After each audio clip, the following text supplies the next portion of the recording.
आपको ठंडक पहुंच गई यदि नीतीश जी, आपके भी परिवार और बेटा है, मेरा भी परिवार है, क्या कोरोना में आप जेल भेजना या गिरफ्तारी करना उचित थी, जिस केस का कोई औचित्य और मामला नहीं।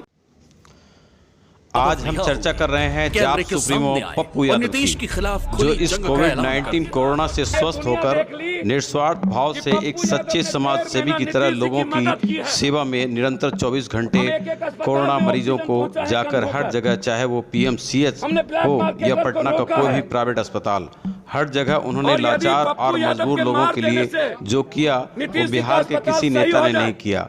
अगले साल से ही पप्पू यादव, जब कोरोना अपने शुरुआती दौर में था, तभी से कोविड के इस पीरियड में लोगों की सहायता करने में लगे हुए थे पप्पू यादव। और इधर वो पटना में रहकर लगभग 1.5 महीने से पटना, मुजफ्फरपुर और कई अन्य जगह जाकर, जहां बिहार का कोई नेता नहीं पहुंचा, वहां पप्पू यादव पहुंचकर लोगों के बीच भोजन ही नहीं, ऑक्सीजन और वैक्सीन भी लोगों को उपलब्ध करवा रहे थे। जो काम इस समय बिहार के जीते हुए सांसद विधायक को करना चाहिए था, वो सब कुछ पप्पू यादव कर रहे थे। बिहार में बाढ़ के समय भी बिना रुके अनेक मुश्किलों का सामना करते हुए लोगों से मिले, उन्हें पैसों से सहायता पहुंचाया। जबकि बिहार विधानसभा चुनाव में उनकी पार्टी बुरी तरह से हार चुकी है, इसके बावजूद हमेशा लोगों के बीच अपनी उपस्थिति बनाए रखी। जबकि बिहार में चुनाव के समय तो एक से बढ़कर एक नेता दिखाई देते हैं, पर इस समय न तो कोई सत्ता पक्ष का नेता दिखाई देता है और ना ही कोई प्रतिपक्ष का नेता कहीं नज़र आ रहा है। सब लोग अपने घरों में दुबके हुए हैं। आज इस विषम परिस्थिति में जहां सरकार की ओर से मेडिकल सुविधा नदारद है, वहीं बीजेपी के नेता राजीव प्रताप रूढ़ी के अहाते में जब पप्पू यादव ने छापेमारी की तो लगभग 40 एम्बुलेंस मिला। राजीव प्रताप रूढ़ी ने कहा, मेरे पास इस समय ड्राइवर नहीं है, इसलिए एम्बुलेंस चलाना मुश्किल हो रहा है। पप्पू यादव ने अस्पताल से लेकर शमशान तक हर जगह जनता के सुख दुख दर्द में एक मसीहा की तरह अपना काम कर रहे थे। अब इस पर तो हम यही कहेंगे कि पहले के ज़माने में अच्छे का फल अच्छा मिलता था, पर अब अच्छे का फल बुरा मिलता है। समय बदल चुका है। आज अच्छे कर्मों का फल सीधा जेल है। ना इनसे पूछिए ना कि क्या प्रॉब्लम हुई सरकार को, क्या नहीं हुई, हमको क्या पता भैया, ये इनसे ना पूछिएगा। आप लोग बाहर जाने नहीं दे रहे थे, रोक दिया गया। 1.5 महीने से मैंने कोशिश किया बिहार को बचाने की, अब ये बिहार को बचाने का प्रतिफल है। पप्पू यादव को पटना के गांधी मैदान थाना लाया गया। पप्पू ने सरकार पर सवाल उठाते हुए एक और ट्वीट दाग दिया। कोरोना काल में जिंदगियां बचाने के लिए अपनी जान हथेली पर रख जूझना अपराध है, तो हाँ, मैं अपराधी हूँ। पीएम साहब, सीएम साहब, दे दो फांसी या भेज दो जेल। झुकूंगा नहीं, रुकूंगा नहीं, लोगों को बचाऊंगा, बेईमानों को बेनकाब करता रहूंगा। 2 दिन पहले पप्पू यादव ने बीजेपी सांसद राजीव प्रताप रूढ़ी के सांसद निधि से खरीदी गई एम्बुलेंस की पोल खोली थी। इसके बाद सारण के अमनौर में उनके खिलाफ लॉकडाउन उल्लंघन का केस दर्ज कर दिया गया।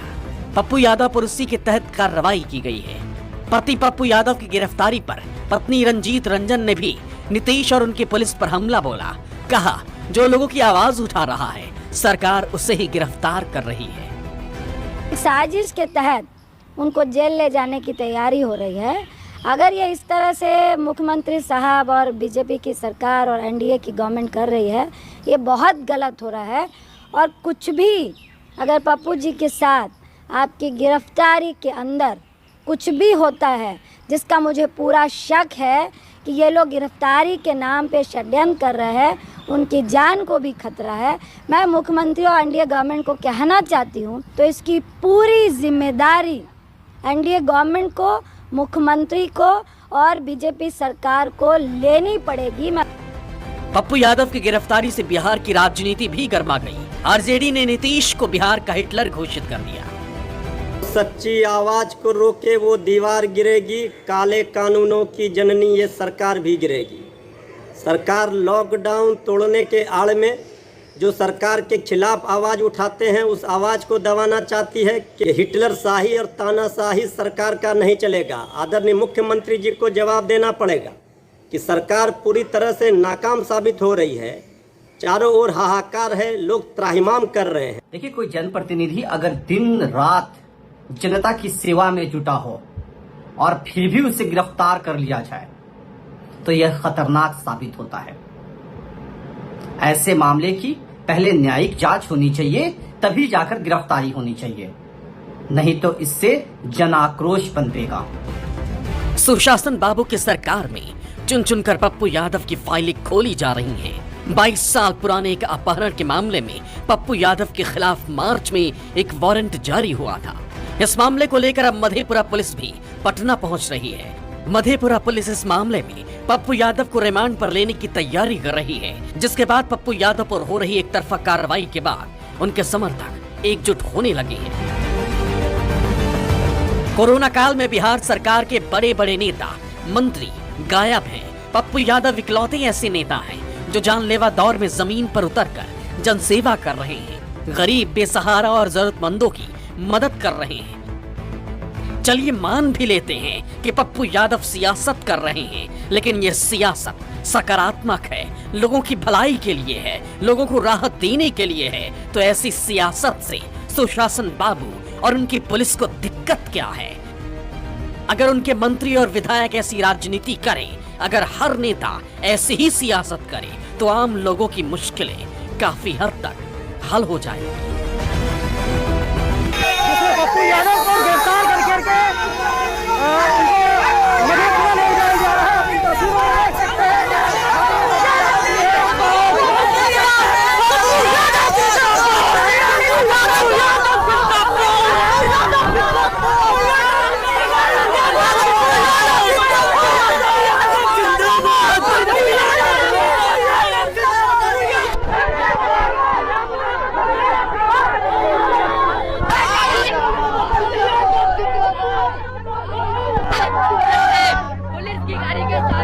देख सकते हैं किस तरह उनके समर्थक उनके गाड़ी के ठीक सामने लेट गए हैं।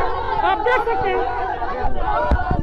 सकते हैं मुन्ना खान जो पूर्व जिलाध्यक्ष है, तमाम कार्यकर्ता जमीन पर लेट गए हैं और पप्पू यादव को रोक रहे हैं। उनकी गाड़ी की जो काफिला है, जो पुलिस की भारी भरकम गाड़ी है, उसे रोका जा रहा है कि वो लेके नहीं जा सकते हैं। और ये पप्पू यादव के जो प्रेम है, जो कार्यकर्ताओं के अंदर, वो आप इस तस्वीर में देख सकते हैं।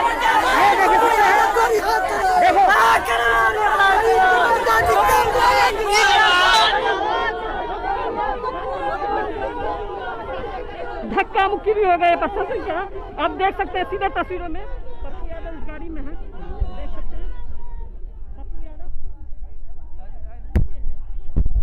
अभी जिसमें देख सकते हैं कि पप्पू यादव सर हैं। सर, अचानक 32 साल पुराना केस कैसे निकल गया सर?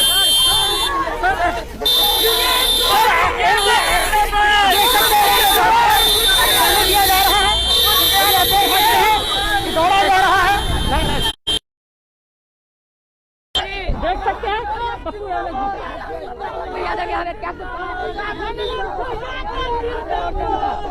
न्यायालय और जनता देख रही है।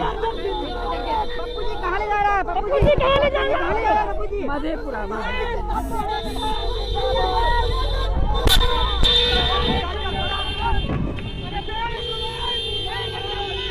देख सकते हैं पुलिस बल माननीय पप्पू यादव को ले जाने के लिए देखिए किस तरीके से गाड़ी का इस्तेमाल किया गया है। ये पता चला कि जैसे कोई बहुत बड़े क्रिमिनल को ले जाने के लिए इतनी बड़ी फोर्स का इस्तेमाल किया जा रहा है। क्या ये केंद्र सरकार और राज्य सरकार यहाँ क्या साबित करना चाह रही है, इन तस्वीरों में बयां कर रही है। साथ में माननीय पप्पू यादव के तमाम कार्यकर्ता भी वहाँ उनके निवास स्थान की तरफ बढ़ रहे हैं और साथ में वहाँ जाके देखेंगे अभी वो कोर्ट में जाएंगे या मधेपुरा के पुलिस स्टेशन ले लिया जा रहा है। अभी इन तस्वीरों में मसीहा है, इनको कोई नहीं रोक सकता। पूरे बिहार में लाखों करोड़ों कैसे आवाज को नहीं दबा सकता है। 40 एम्बुलेंस को गिरफ्तार करना चाहिए।